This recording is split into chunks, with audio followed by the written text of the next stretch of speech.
हम जा रहे हैं। गुड़िया की बात सुनकर कुकू तुरंत उठकर बैठ जाता है। मम्मा चले, मुझे भी जाना है आज आपके साथ। इसलिए तो हम सब आपको जगा रहे थे। अच्छा अब चले, हमें देर हो रही है। फिर चिड़ियाओं का वो परिवार अपने घर से निकलता है। आज उन्हें दाना लेने दूर वाले जंगल में जाना था। रास्ते में वो सब एक जगह रुकते हैं। गुड़िया कुकू बेटा, ये दो तरह के बीज हैं, एक लाल और दूसरे काले। मम्मा क्या ये दोनों बीज हम खा सकते हैं? नहीं बच्चों, ये लाल बीज खाने लायक हैं, लेकिन ये काले बीज जहरीले होते हैं। ये बीज खाने से पक्षी की तुरंत मौत हो जाती है। बच्चे उन काले बीजों से दूर हट जाते हैं। मम्मा हम ये बात हमेशा याद रखेंगे। अब चले। फिर बच्चे वहाँ से कुछ लाल बीज खाते हैं और वो सब वहाँ से चले जाते हैं। वो पहाड़ों से कुछ दूर जाकर रुकते हैं। गुड़िया की मम्मा, आगे खतरा भी हो सकता है, हम बच्चों को इस पेड़ पर बिठाकर आगे अकेले जाएंगे। हाँ सुना है वहाँ कोई चील भी रहती है। मम्मा हम भी जाएंगे, हमें भी जाना है। नहीं बेटी, हम अभी थोड़ी देर बाद लौट आएंगे, हम आपकी पसंद के मीठे फल लेकर आएंगे। दोनों बच्चे एक पेड़ की डाल पर बैठ जाते हैं और मम्मा पापा वहाँ से चले जाते हैं। पहाड़ के पास एक मीठे फल का पेड़ था। दोनों वहाँ जाकर रुकते हैं। गुड़िया को मीठा फल बहुत पसंद आएगा। कुकू के पापा जल्दी करें, हमें जल्दी से यहाँ से जाना होगा, मुझे तो यहाँ बहुत डर लग रहा है। गुड़िया की मम्मा, हम पक्षियों को भोजन की खोज में हर जगह जाना होता है। खतरा तो हर जगह हमारे साथ साथ होता है, कहीं शिकारी तो कहीं शिकारी पक्षी। तेजी से उड़ती हुई एक बड़ी चील उनकी तरफ बढ़ती है। शिकारी पक्षी तो कब से तुम दोनों पर नजर रखे हुए हैं, अब जाओगे कहाँ तुम दोनों? गुड़िया की मम्मा, मेरे पीछे छुप जाओ। चील हमें जाने दो, हम दोबारा यहाँ नहीं आएंगे।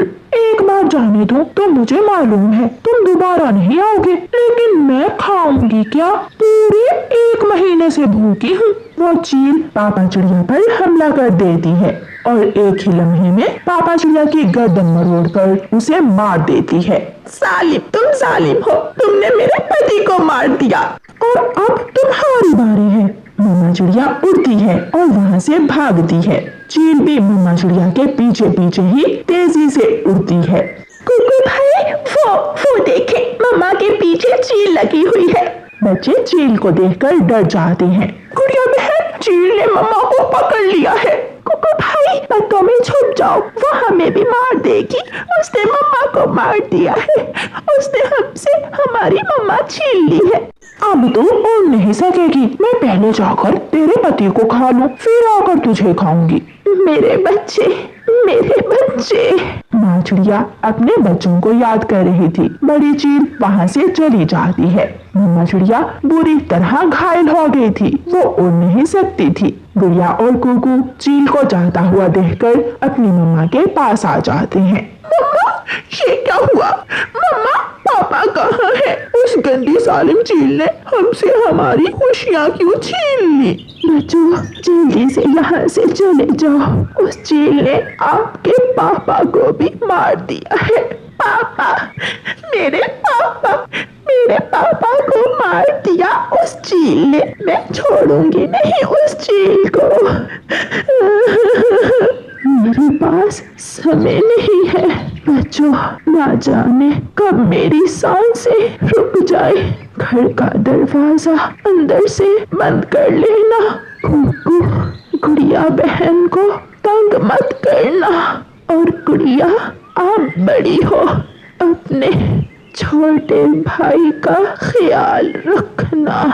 ये आखिरी बात करते हुए मम्मा चिड़िया पेड़ से नीचे गिर जाती है, वो मर जाती है। जो बच्चे थोड़ी देर पहले खुशी खुशी अपने मम्मा पापा के साथ जंगल घूमने आए थे, उनके जीवन में दुखों के सिवा अब कुछ नहीं था। गुड़िया और कुकू अपनी माँ के पास बैठे रोते रहते हैं और फिर दूर से आती हुई चील को गुड़िया देख लेती है। कुकू भाई, चले, जल्दी चले यहाँ से, वो चील वापिस आ रही है। गुड़िया कुकू को लेकर वहाँ से उड़ जाती है। दोनों बच्चे घर पहुँच जाते हैं। वो गंदी चील ने मेरी मम्मा को खा लिया, मेरे पापा को भी खा लिया मेरी आंखों के सामने, और मैं कुछ ना कर सका। भाई वो चील बहुत शक्तिशाली है, कोई मुकाबला नहीं कर सकता उसका।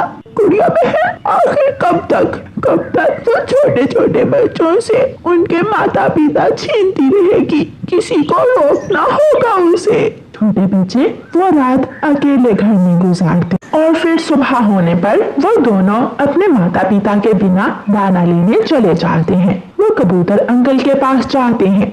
अंकल हमें भी साथ ले जाए, अब हम अकेले रह के हैं, हमारे मम्मा पापा को उस जालिम चील ने कल खा लिया है। हाँ बच्चों, मुझे तोते ने बताया था। उस दिन दोनों बच्चे अंकल कबूतर के साथ दाना लेने जाते हैं।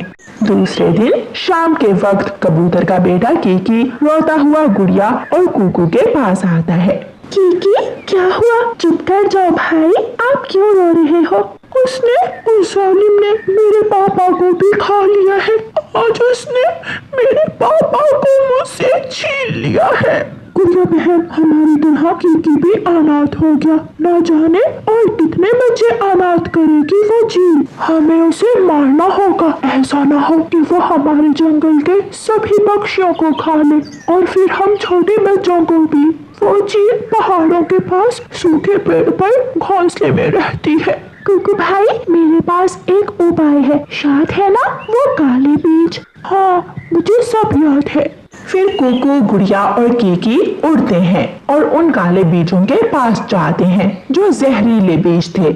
हम ये काले बीज लेकर गौरी आंटी के पास जाते हैं और उनसे पूछते हैं कि हम ये बीज कैसे उस जालिम चील को खिलाएं। गौरी आंटी के पास जरूर कोई ना कोई उपाय होगा। फिर तीनों बच्चे वो काले बीज लेकर गौरी आंटी के पास चले जाते हैं। 3 दिन पहले उस जालिम ने तुम्हारे ताऊ कालू को भी खा लिया है, सबको खा जाएगी अगर उसे खत्म ना किया तो आंटी आप ही बताएं, ये काले जहरीले बीज हम कैसे उसे खिला सकते हैं? मैंने खिचड़ी बनाई है, हम ये जहरीले बीज खिचड़ी में डालकर उसे खिला सकते हैं। फिर गौरी कव्वी वो काले बीज खिचड़ी में मिलाती है और वो सब पहाड़ों की तरफ चले जाते हैं। गौरी कव्वी खिचड़ी की हंडिया चील के घोंसले से थोड़ी दूर रख देती है। हम वहाँ झाड़ियों में छुपकर उस चील पर नजर रखते हैं। ऐसे गौरी कुकू, गुड़िया और कीकी को लेकर झाड़ियों में छुप जाती है। थोड़ी देर बाद चील को खिचड़ी की खुशबू महसूस होती है और वो आकर्षित होकर खिचड़ी के पास आ जाती है।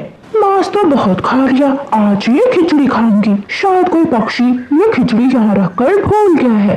वो चील जल्दी जल्दी से खिचड़ी खाने लगती है और 2-4 चूंचे खाने के बाद ही वहाँ गिर जाती है। वो मर गई है। मेरी मम्मा, मेरे पापा का बदला ले लिया हमने, अब कोई बच्चा अनाथ नहीं होगा। सच ही कहते हैं, जालिम जब हद से गुजर जाता है तो मिट जाता है। यार, दोस्त, रिश्तेदार सब छोड़ सकते हैं, मगर एक ही रिश्ता ऐसा है जो किसी भी मुश्किल में, किसी भी मुसीबत में, चाहे कैसा ही वक्त हो, हमेशा साथ रहता है। वो रिश्ता है माँ बाप का। दूर किसी जंगल में एक छोटी चिड़िया अपने एक छोटे से बेटे के साथ रहती थी। जंगल में बदलते हुए मौसम के साथ भोजन का मिलना बहुत मुश्किल हो गया था। तोता चिड़िया के पास आता है। चिड़िया चिड़िया, क्या तुम भी जा रही हो ना? कहाँ तोते भैया? सब पक्षियों ने सलाह की है, हम कल सुबह सवेरे दूसरे जंगल पर आवास कर जाएंगे। मेरा बच्चा बीमार है, मैं अपने छोटे से बच्चे को लेकर कैसे इतनी दूर तक जाऊंगी? मम्मा, मैं उड़ सकता हूँ, आप चिंता न करें, मैं आपके साथ साथ उड़ता जाऊंगा। चिड़िया बहन, अगर सब चले गए तो तुम्हारे लिए अकेले इस बड़े जंगल में रहना बहुत मुश्किल हो जाएगा। अच्छा, अब मैं चलता हूँ, मुझे कवि और कवि को भी बताने जाना है। तोता चला जाता है। बात सुन लो तोते मेरी, उस चिड़िया का छोटा सा बच्चा है और वो बहुत आहिस्ता आहिस्ता उड़ेगी, हम उसे साथ नहीं लेकर जा सकते। हमें शाम होने से पहले पहले दूसरे जंगल जाना होगा। कवि और कवि, अगर वो चिड़िया साथ उड़ सकती हुई तो ठीक है, वरना हम उसे रास्ते में छोड़कर आगे निकल जाएंगे। रात हो जाती है। मम्मा चिड़िया बहुत परेशान थी, उसका बच्चा छोटा था और उसे कैसे बुखार भी था।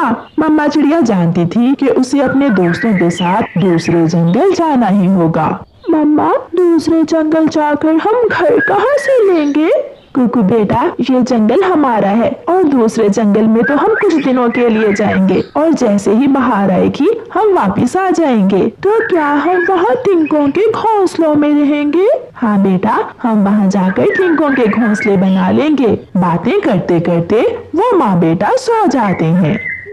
सुबह हो जाती है। सुबह सवेरे ही कबूतर आकर चिड़िया के घर के दरवाजे पर जोर जोर से दस्तक देता है। चिड़िया उठो उठो चिड़िया, सब तैयार हैं तो तुम्हारा इंतजार कर रहे हैं। दरवाजे की आवाज सुनकर चिड़िया और उसका बेटा भी उठ जाते हैं। कबूतर भैया, मैं अपना थोड़ा सा सामान उठा लूं, मैं आ रही हूँ। पीपल के बड़े पेड़ पर आ जाओ, सब वहाँ इकट्ठे हैं।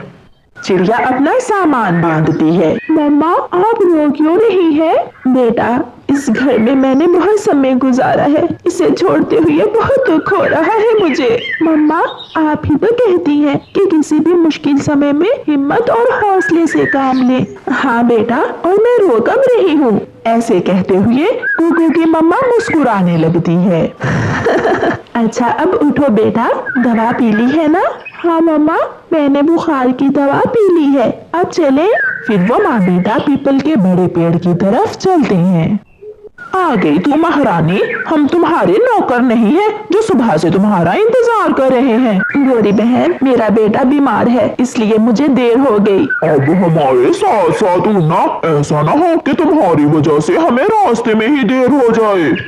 फिर चिड़िया, चिड़िया का बेटा, तोता, कबूतर, कौवा और कौवी सब उड़ते हैं। कालू कौवा और गोरी कौवी सबसे आगे आगे थे। वो बहुत तेज उड़ रहे थे। थोड़ी ही देर में सब पक्षी आगे निकल जाते हैं। चिड़िया और उसका बेटा पीछे पीछे थे। मम्मा, मम्मा, मैं थक गया हूँ, मेरे पंखों में दर्द होने लगा है। वो माँ बेटा एक पेड़ पर बैठ जाते हैं। आप थोड़ा आराम कर लें बेटा, आगे का सफर हम थोड़ी देर बाद शुरू करते हैं।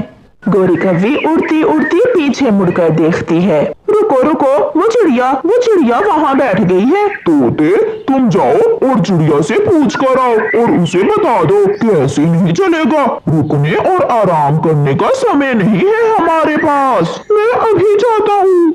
फिर मिट्ठू तोता वापिस आता है। चिड़िया, सब गुस्से हो रहे हैं, जल्दी आए, हमें देर हो रही है। मिट्ठू, अगर तुम सब मुझे साथ लेकर नहीं चल सकते तो ना चलें, आप जाएं, मैं आ जाऊंगी। चिड़िया, तुम अकेले ये सफर नहीं कर सकती हो, आगे खतरा भी है। तो क्या मैं अपने बच्चे को छोड़ दूं? मैंने कहा ना, आप सब जाएं। मम्मा, ये सब मेरी वजह से है, अगर मैं भी तेज उड़ सकता तो हम आपके दोस्तों के साथ ही चले जाते।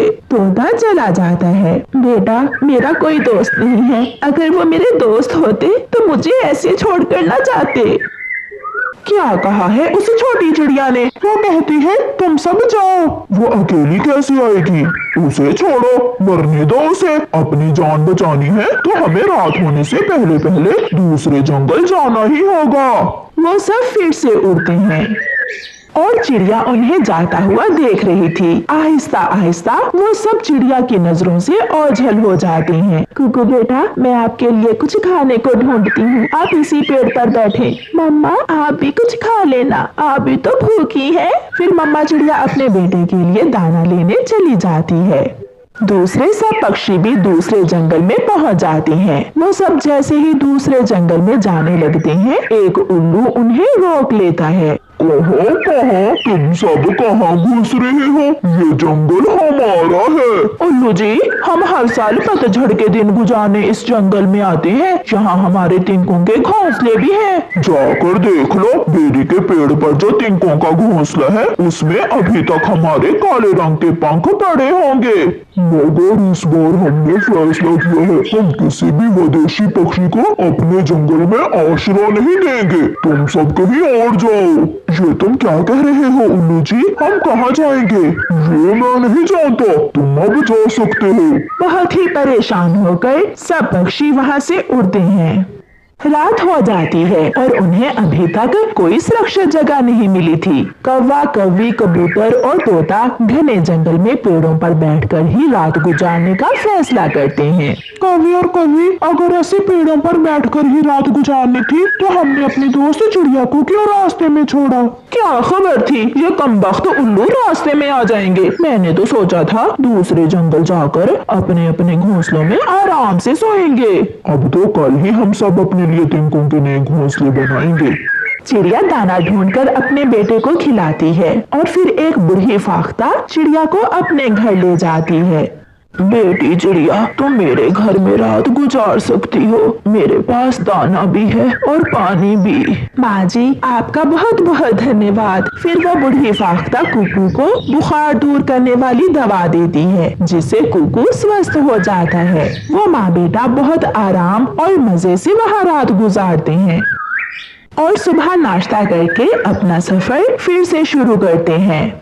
चिड़िया जब दूसरे जंगल पहुंचती है तो देखती है सब पक्षी बिना घोंसले बनाए ही पेड़ की डालों पर सो रहे हैं। कौवे और कौवी, तोते और कबूतर, उठो, उठकर अपने अपने घोंसले बनाने का काम शुरू करो। सब उठ जाते हैं। चिड़िया तुम? हाँ मैं रात अपने बेटे के साथ छत के नीचे सोई थी और बूढ़ी फाख्ता ने मुझे दाना भी दिया और गर्म बिस्तर भी। चिड़िया, मगर उन उल्लुओं ने तो रात हमें जंगल में घुसने ही नहीं दिया और हम यहाँ सारी रात जागते रहे हैं। चिड़िया, हमें माफ कर दो, हमने तुम्हें रास्ते में छोड़ दिया। सच्चे दोस्तों का मुश्किल समय में ही पता चलता है कबूतर भैया। फिर वो सब अपने लिए तिनकों के नए घोंसले बनाने लगते हैं। प्यारे दोस्तों, इस कहानी को लाइक, अपने दोस्तों के साथ शेयर और चैनल को सब्सक्राइब करना बिल्कुल मत भूलना। आपका धन्यवाद।